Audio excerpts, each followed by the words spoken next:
Alright. So I just wanted to take a short break, because every now and then I do design breaks while I'm playing this. And this is what I have for the new space platform, which is going to be TL Coffee, getting tested out on Tesla Air Comet. TL Coffee's complaining because reasons which I will have to figure out. I think there's a shortage of parts here somewhere which is making it complain.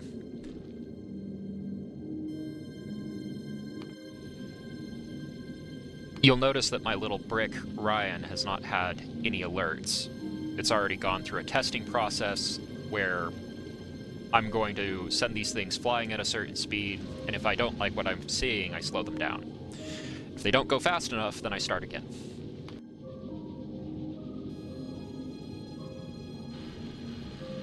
That's the short version. Just to give you a quick tour of this ship, we're still using a variation of locked inventories, counting the number of rocks that are on this belt. So, if there's a certain amount of asteroids, these collectors lock, and they don't put asteroids on here anymore. But if they see something different, you see they all popped off. There's usually plenty of asteroids. And that's informing, normal asteroid collectors. Solar panels, it's different. To run all of these machines, and particularly beacons, I need a lot of power, so that's where quality's coming in. Cargo bays, it's based off of availability, and I need a general purpose hauler that I can copy and paste. So there's some things where it's like, yes, we do this, and no, we don't. I'm doing ammo and guns on the front a bit differently. Usually I have a strip of guns that go like so. Right now, I'm trying a long belt, which splits down two sides and has a magazine capacity. Defined by magazines, because, yep, that's how language works.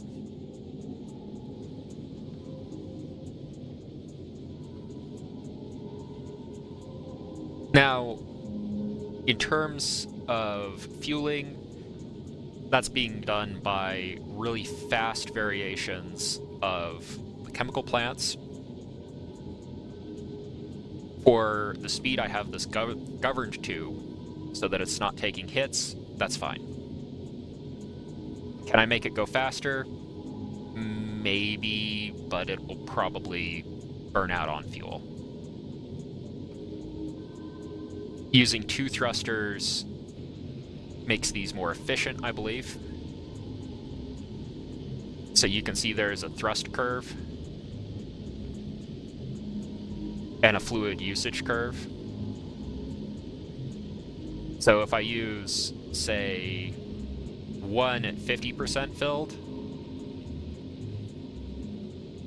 it's going to be less efficient than 2 at 25% filled. This does not matter at this stage of the game. It matters when calcite comes into play, because that's going to be used to fuel extremely fast units that go in and produce steel.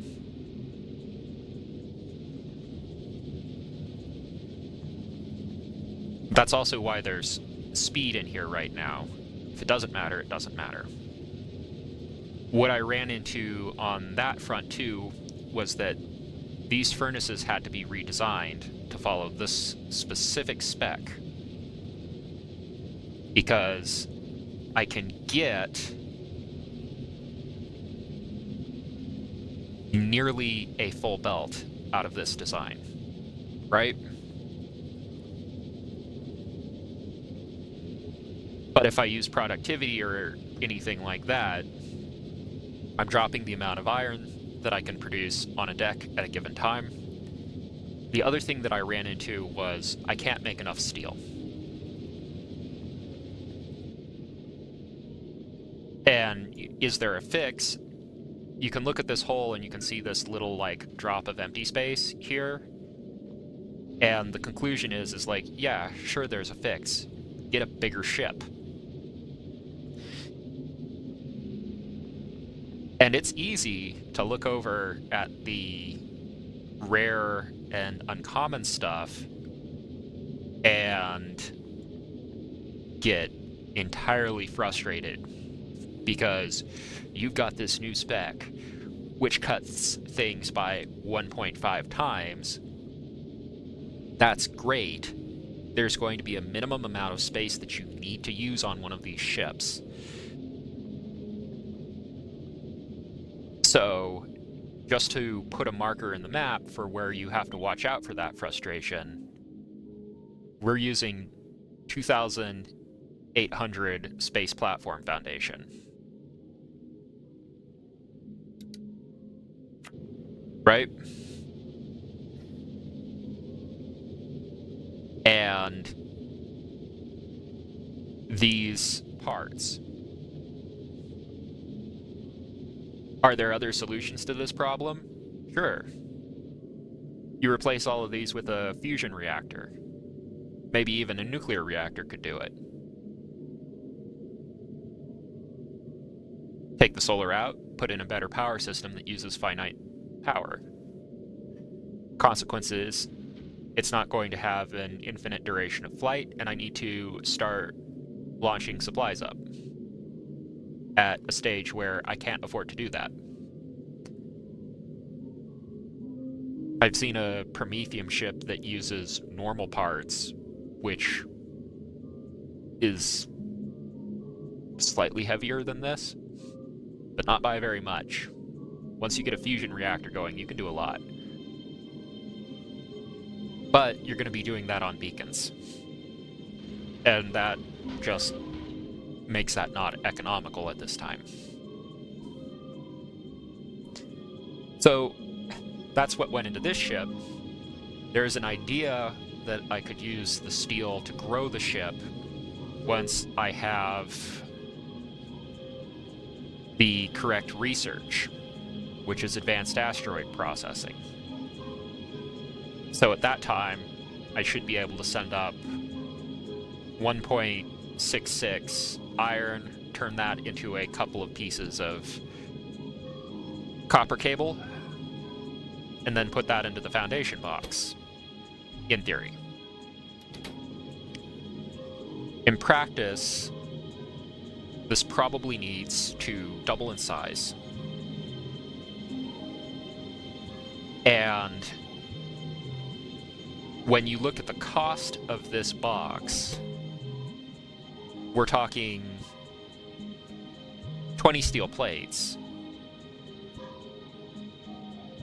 And that's something like 180 foundation an hour for one. These will barely produce 1.2.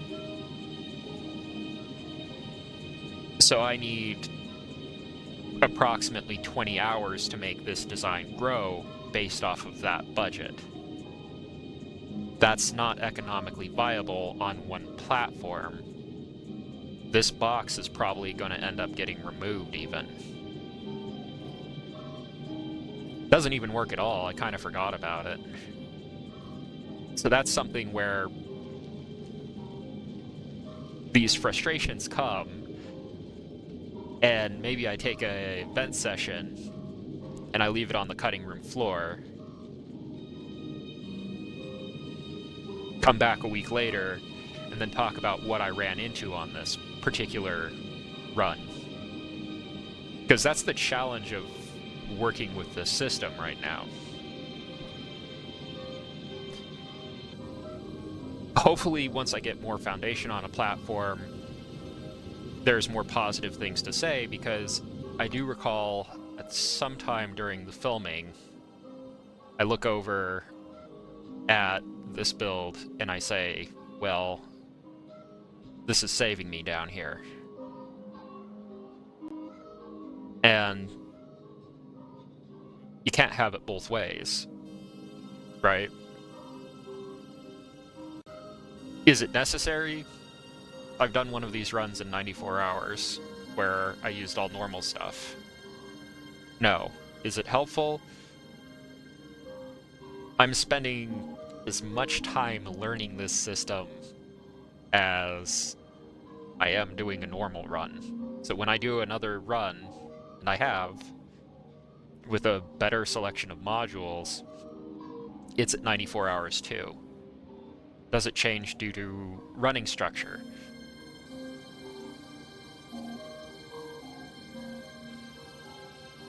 Not really.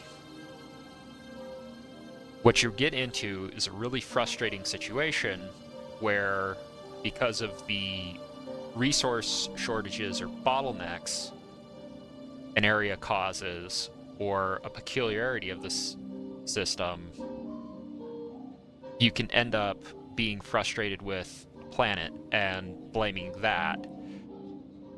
So there's a hot take I had for Fulgora where I got really suspicious about it and decided to leave my footage on the cutting room floor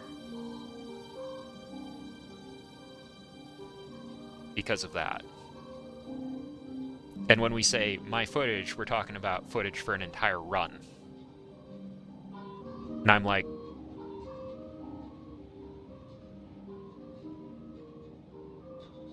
well, what's doing this? What's driving this emotion? Because there's a rational point to use this stuff. And the big win would be to say, when you say, you know, see a space platform that's over 5,000 foundation, that's when you make a decision to move towards this system. Or you have it working in prep into warehouses to support it. Now, you'll notice that everything's shut down on this. That's the amount of thought that goes into quality.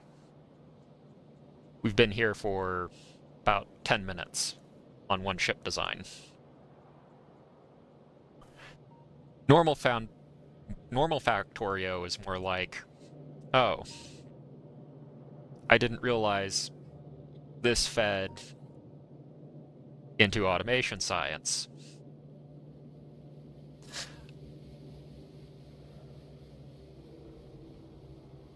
It's feeding into a case that's this deep.